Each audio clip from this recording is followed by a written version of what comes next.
सुजीत और मधु शहर के एक कारखाने में काम किया करते थे। मधु, कल मैंने माँ को फोन किया था। अच्छा, कैसी है उनकी तबीयत? माँ बोल रही थी कि आजकल मेरी तबीयत कुछ खास अच्छी नहीं रहती। तो आपने क्या कहा? मैंने कहा एक बार डॉक्टर को दिखा आइए। जी हाँ, अगर डॉक्टर एक बार देख ले तो तसल्ली मिल जाएगी। हाँ वो भी है, पर मुझे कुछ ठीक नहीं लग रहा। हाँ जानती हूँ, आपको उनकी चिंता हो रही होगी, पर हम काम छोड़कर जा भी तो नहीं सकते। हाँ वो बात तो है। खैर फिलहाल हम अपना काम करते हैं। सुबह से शाम दोनों सिलाई मशीन चलाया करते थे और छुट्टी के बाद वहीं नज़दीकी एक झोपड़ी में रहते थे। और वही थी उनकी ज़िंदगी, रोज़ मेहनत करना और गरीबी में अपना जीवन गुजारना। एक रात सुजीत अपनी गहरी नींद में था, तभी उसे लगा कि उसे उसकी माँ बुला रही है। सुजीत, सुजीत बेटा, तुम अपने घर लौट आओ सुजीत बेटा। माँ की आवाज़ सुनकर सुजीत की नींद खुल गई और वह पसीने में लथपथ होकर माँ के बारे में सोचने लगा। हे राम, मेरी माँ ठीक हो। मधु की नींद भी खुल गई। क्या बात है, आप इतने परेशान क्यों हो? माँ मुझे पुकार रही है, जरूर कुछ गड़बड़ है। हमें अपने गांव चलना चाहिए। हाँ ठीक है। सुबह की पहली बस पकड़कर दोनों गांव पहुंचे और घर पहुंचे तो सुजीत की माँ बिस्तर पर पड़ी हुई अपनी आखिरी सांसें गिन रही थी। माँ, माँ। तू आ गया बेटा, भगवान ने मेरी सुन ली। तुझे देखे बगैर मैं कैसे मर सकती थी। माँ, कैसी बातें कर रही हो? तुम्हें कुछ नहीं होगा माँ। नहीं बेटा, मेरा आखिरी समय आ गया है। मैं चाहती थी कि तुम्हें एक राज बताकर मरूं। मेरी यह कोशिश थी। कैसा राज माँ जी?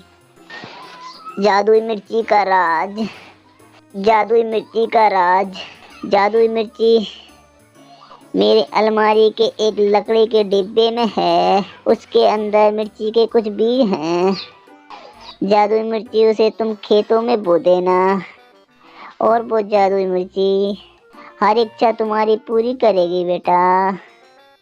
इतना बोलकर सुजीत की माँ चल बसी।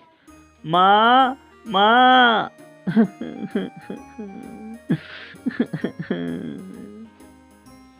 इतना कहकर सुजीत और मधु दोनों फूट फूट कर रोने लगे। कुछ दिनों बाद। तुम्हें याद है ना, माँ जी ने हमें एक राज बताया था। हाँ मधु, मुझे याद है। ये रहे वो जादुई मिर्ची के बीज, हमें इन्हें खेतों में बो देना चाहिए। हाँ, पर इसमें काफी समय लगेगा। कोई बात नहीं है जी, हो सकता है कि हमारी किस्मत बदल जाए। हाँ हाँ, तुम ठीक कहती हो। अगले दिन दोनों खेतों में गए और दोनों ने मिर्ची के बीजों को खेतों में बो दिया। अब हमें इन जादुई मिर्ची के पौधों को उगने का इंतजार करना पड़ेगा। मिर्ची के बीजों में क्या जादू था, वह जानते ही नहीं थे और उन्हें पता ही नहीं था। पर वो लोग मिर्ची लगने का इंतजार करने लगे। खेतों में बीज बोने के बाद दोनों थके हारे घर लौटे। थक गए? हाँ, और भूख भी लग रही है, जल्दी से कुछ खाने के लिए बना दो। और मधु किचन में खाना बनाने लगी। हम कुछ दिन और मेहनत करेंगे तो हमारी किस्मत बदल जाएगी। उम्मीद तो यही है। कुछ देर बाद दोनों खाना खाकर सो जाते हैं। अगले कई दिनों तक वह दोनों खेतों में पानी डालने का काम करते रहे। न जाने जादुई मिर्ची कब लगेगी सब्र रखिए, जल्द ही लग जाएंगी। और हमारी जादुई मिर्ची में क्या जादू होगा। पता नहीं, जो भी होगा अच्छा ही होगा। और रोज दूर से दोनों पानी लाते थे।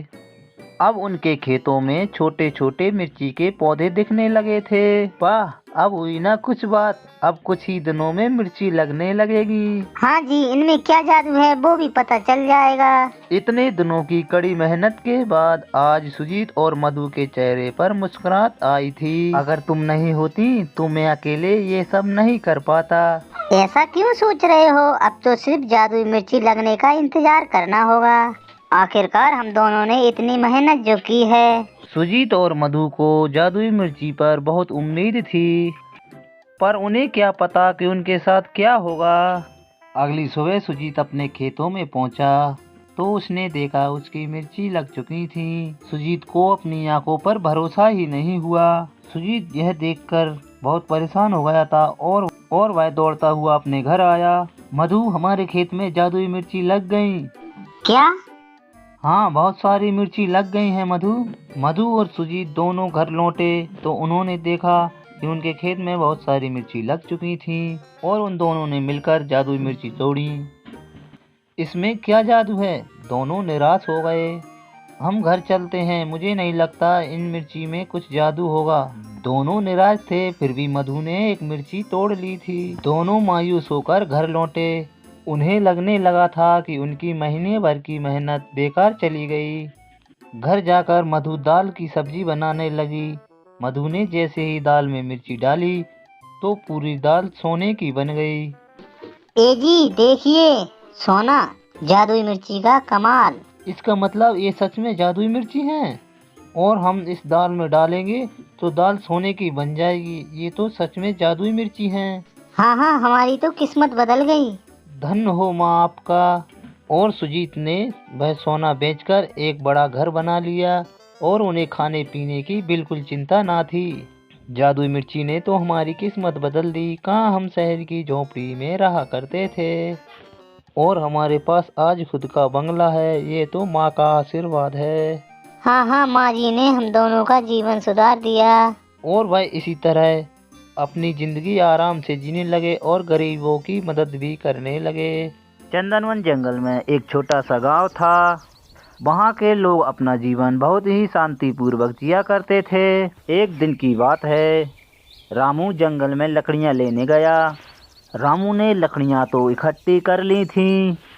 रामू बहुत जोर से थक चुका था, इसलिए वह एक पेड़ की छांव में बैठ गया। अरे वाह, यहाँ कितनी शांति है। इस पेड़ की छांव में बैठकर मज़ा आ गया और मेरी सारी थकान दूर हो गई। उसी पेड़ पर उड़ने वाली चुड़ैल रहा करती थी। अरे वाह, मैंने बहुत दिनों से मनुष्य का मांस खाया नहीं था। आज मुझे खाने को मिलेगा। यहाँ तो शिकारी खुद शिकार के पास चला आया। चुड़ैल रामू को खाने ही वाली थी। तभी चुड़ैल सोचती है, अगर मैं इस मनुष्य को खा लूं तो मेरा एक दिन ही पेट भर पाएगा। मैं एक काम करती हूँ, इस मनुष्य के पीछे पीछे मैं इसकी बस्ती को देख आती हूँ। फिर वहाँ से मैं हर रोज एक मनुष्य ले आया करूँगी और उसे खा लूँगी। और रामू वहाँ से चला जाता है। चुड़ैल उसके पीछे पीछे जाने लगती है और चुड़ैल गांव में पहुँच जाती है। गांव को देखकर चुड़ैल वापस लौट जाती है और रात होने का इंतजार करने लगती है। जैसे ही रात होती तो चुड़ैल गांव में आकर एक व्यक्ति को ले जाती। वह चुड़ैल हर दिन ऐसा ही करती, हर रोज गांव में जाती और एक व्यक्ति को उठा ले जाती। एक दिन सारे गांव वाले इकट्ठे होकर मुखिया के पास जाते हैं और मुखिया से कहते हैं, मुखिया जी, हमारे गांव पे एक एक व्यक्ति हर रोज गायब होते जा रहे हैं। अगर ऐसा ही चलता रहा तो हमारे गांव में एक भी व्यक्ति नहीं बचेगा। कुछ कीजिए मुखिया जी। ठीक है, मैं जंगल में जा रहा हूँ, वहाँ पर एक तांत्रिक रहता है, मैं उसे बुलाकर ले आता हूँ। और कुछ देर बाद मुखिया जी उस तांत्रिक को बुला ले आते हैं और तांत्रिक हवन करके उस चुड़ैल को बुलाता है और उसी हवन की आग में उस चुड़ैल को जला देता है। इस तरह से चुड़ैल का आतंक खत्म हो जाता है और गांव वाले चैन से रहने लगते हैं और तांत्रिक का धन्यवाद करते हैं।